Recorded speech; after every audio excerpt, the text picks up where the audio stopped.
Le secteur du ciment est le cœur de votre richesse et de votre entreprise. Mais vous construisez maintenant d'autres choses, comme une raffinerie au Nigeria. Pourquoi le Nigeria a-t-il besoin d'une autre raffinerie? Eh bien, laissez-moi vous donner un peu d'histoire. Vous savez ce que nous faisons en tant que groupe Dangote? Nous utilisons les entreprises, comme maintenant, pour construire l'avenir des autres entreprises.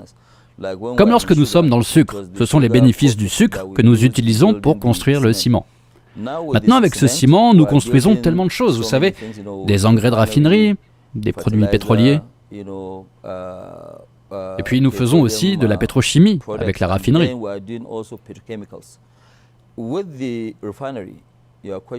Votre question est, pourquoi construire une autre raffinerie? Quand vous regardez l'ensemble de l'Afrique subsaharienne, vous savez, nous n'avons que 2 raffineries en état de marche. La Côte d'Ivoire n'a que 75 000 barils par jour. L'autre est par Sasol, en Afrique du Sud. Mais la majorité de ces pays, presque tous les pays d'Afrique subsaharienne, n'ont pas de capacité de raffinage. Donc tous, ils exportent leur pétrole, mais ils importent des produits. On se rend donc compte que la majorité de la dépendance du Nigeria en matière de devises étrangères est liée aux importations de produits pétroliers. Le Nigeria exporte donc son pétrole et doit ensuite racheter des produits pétroliers raffinés, l'importer correctement.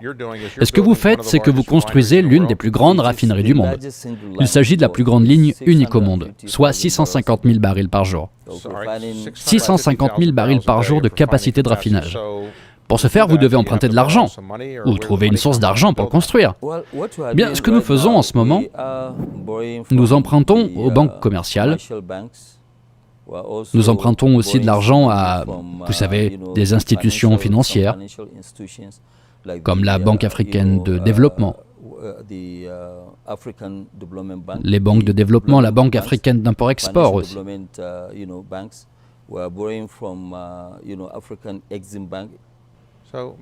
Tant d'entreprises en dehors des États-Unis, en dehors de l'Afrique, aiment vraiment investir en Afrique. Où leur recommandez-vous d'investir? Au Nigeria, en Afrique du Sud, au Kenya? Vous avez sans doute un faible pour le Nigeria, mais existe-t-il une bonne opportunité d'investissement pour les non-africains en Afrique? Eh bien, il y a de bonnes opportunités pour tout le monde, vous savez. Et je pense que c'est aussi une protection pour tout le monde. Vous savez, à l'heure où nous parlons, même pour les investisseurs étrangers. Laissez-moi vous donner un exemple au Nigeria. Si j'ai un partenariat avec vous et que j'investis, je n'aurai même pas ce que vous appelez la taxation minimale. Mais si la société est détenue par moi seul, en tant qu'entité nigérienne, nous avons une imposition minimale. Il y a donc beaucoup de choses à faire pour inviter les étrangers à venir investir en Afrique. Mais il y a des pays que je peux suggérer aux gens pour qu'ils investissent. L'un d'entre eux, bien sûr, vous savez, le Nigeria. Le Ghana est un très bon endroit pour investir. La Côte d'Ivoire, vous savez, le Kenya aussi, c'est un très bon endroit pour investir.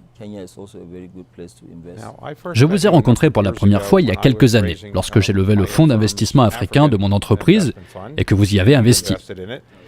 Et aujourd'hui, il semble que le capital investissement africain ne soit plus à la mode. Elle était très attrayante pour de nombreuses personnes il y a 4 ou 5 ans, et aujourd'hui, elle semble être moins attrayante.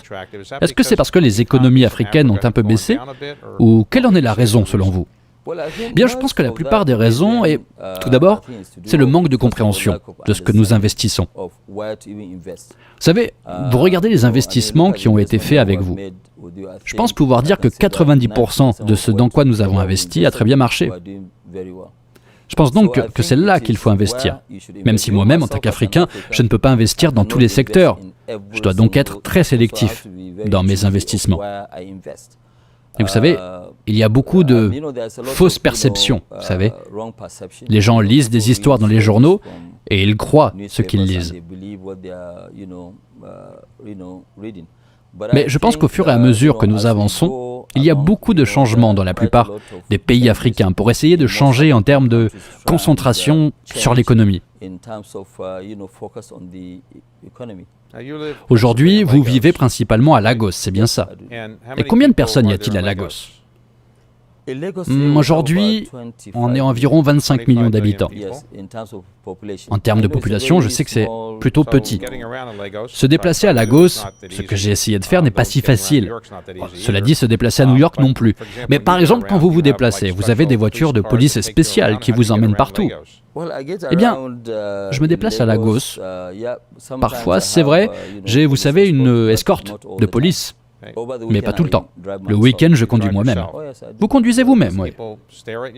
Les gens vous regardent et ils disent « l'homme le plus riche d'Afrique se conduit lui-même ». Ils le font, oui. Parfois, quand ils reconnaissent la personne qui conduit, vous allez au restaurant tout seul, les gens viennent prendre des selfies, vous demandent de l'argent.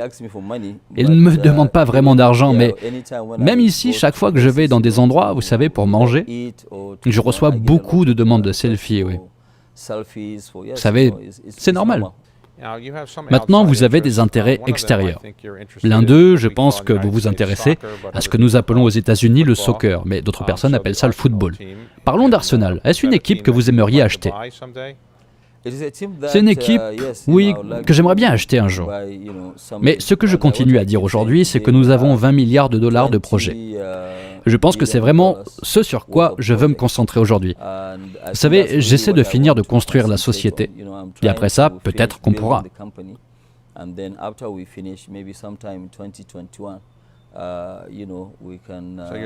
Donc vous n'achetez pas d'équipe en ce moment? Non, je n'achète pas Arsenal en ce moment. J'achèterai Arsenal quand j'aurai fini tout ça, parce que j'essaie d'amener l'entreprise au niveau supérieur avant. En ce qui concerne l'Afrique elle-même, êtes-vous optimiste quant aux perspectives de l'Afrique en tant que lieu d'investissement pour les sociétés de capital investissement ou les entreprises industrielles? Je pense que oui, je suis très optimiste quand il s'agit de l'Afrique. Et c'est la raison principale, David, aujourd'hui pour laquelle nous avons 20 milliards de dollars que nous investissons dans tout, pour ce qui se terminera à la fin de l'année prochaine, au premier trimestre, ou disons dans les 2 prochaines années. Je suis très optimiste. Et vous savez, je peux vous dire que si nous continuons avec ce que nous faisons aujourd'hui sur la base de nos propres projections, nous serons en mesure d'être, vous savez, dans les 5 prochaines années, dans le Fortune 100.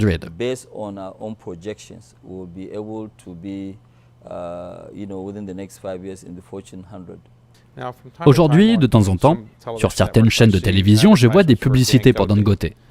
Est-ce que c'est un renforcement général de la marque? Pourquoi faites-vous de la pub, par exemple aux États-Unis, pour la marque Dangote? Parce que la plupart de vos entreprises ne sont pas aux États-Unis. Eh bien, vous savez, c'est la construction d'une marque. Et nous n'allons pas rester dominants uniquement en Afrique. Vous savez, nous investissons aussi, nous allons investir en dehors de l'Afrique. Parce que ce que nous faisons actuellement, vous savez, David, nous investissons principalement en Afrique subsaharienne. Mais si vous regardez ce que nous construisons aujourd'hui, nous avons une entreprise qui a des revenus de 4 milliards de dollars. Et dans les 2 prochaines années, elle aura un revenu d'environ 30 milliards de dollars. Avec ça, nous aurons beaucoup d'argent. Ce que nous essayons de faire, c'est d'utiliser une grande partie de cet argent pour investir en dehors de l'Afrique. Et peut-être 40% pour continuer à investir en Afrique, parce que nous avons investi déjà très lourdement. Donc vous avez la soixantaine, 62 ans maintenant. Vous avez donc l'intention de continuer à faire ça pendant quoi? 10 ans, 20 ans, 30 ans? Je pense que je vais peut-être travailler au moins pour les 15 prochaines années.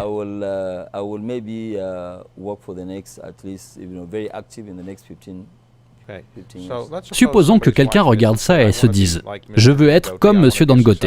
Je veux être un homme d'affaires prospère en Afrique. » Quels sont les attributs ou quelles sont les qualités que vous pensez avoir apportées qui font votre succès? Est-ce l'intelligence, le travail, la persévérance? Toutes ces choses ensemble, quels sont selon vous les attributs les plus importants? Je pense que le plus important, c'est que si vous vous lancez dans une activité, vous devez comprendre l'activité de A à Z. Vous devez connaître cette activité. Il ne faut pas simplement sortir et investir parce que quelqu'un que vous connaissez vous dira « Ok, il y a de l'argent dans le ciment », que vous allez sauter dans le ciment. Non, vous devez comprendre le business dans tous ses aspects. Et c'est ce qui fait la différence pour moi. Je connais mon métier et maintenant tu peux me réveiller à tout moment et me poser des questions sur les engrais par exemple. Demande-moi tout ce que nous faisons. Et l'autre qualité, c'est vraiment de travailler très dur. Et vous devez avoir la ténacité de continuer. Et quoi qu'il arrive, vous devez être concentré sur ce que vous faites. Je vous connais depuis un moment et je n'ai jamais réussi à vous énerver. Vous êtes toujours très discret. Vous n'utilisez pas la technique qui consiste à crier sur les gens.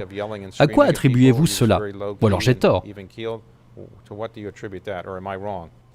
Je pense que non, c'est ma nature. Je suis très calme. Je m'énerve parfois quand les gens essaient, vous savez, de me rouler, de m'avoir, ou alors parce qu'ils ne me disent pas la vérité. J'aime les gens qui me regardent et qui me disent la vérité.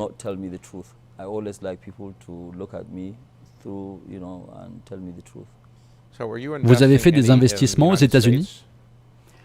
Nous allons commencer aux États-Unis juste après ce projet. Nous voulons ouvrir une family office, à la fois à New York et à Londres. Nous avons déjà un bureau à Londres qui fonctionne depuis 30 ans.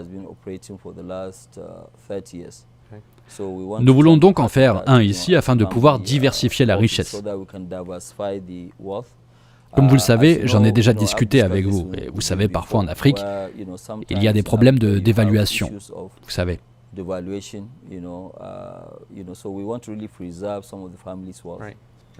Parfois, les personnes fortunées collectionnent des œuvres d'art, des voitures ou d'autres choses. Êtes-vous un collectionneur?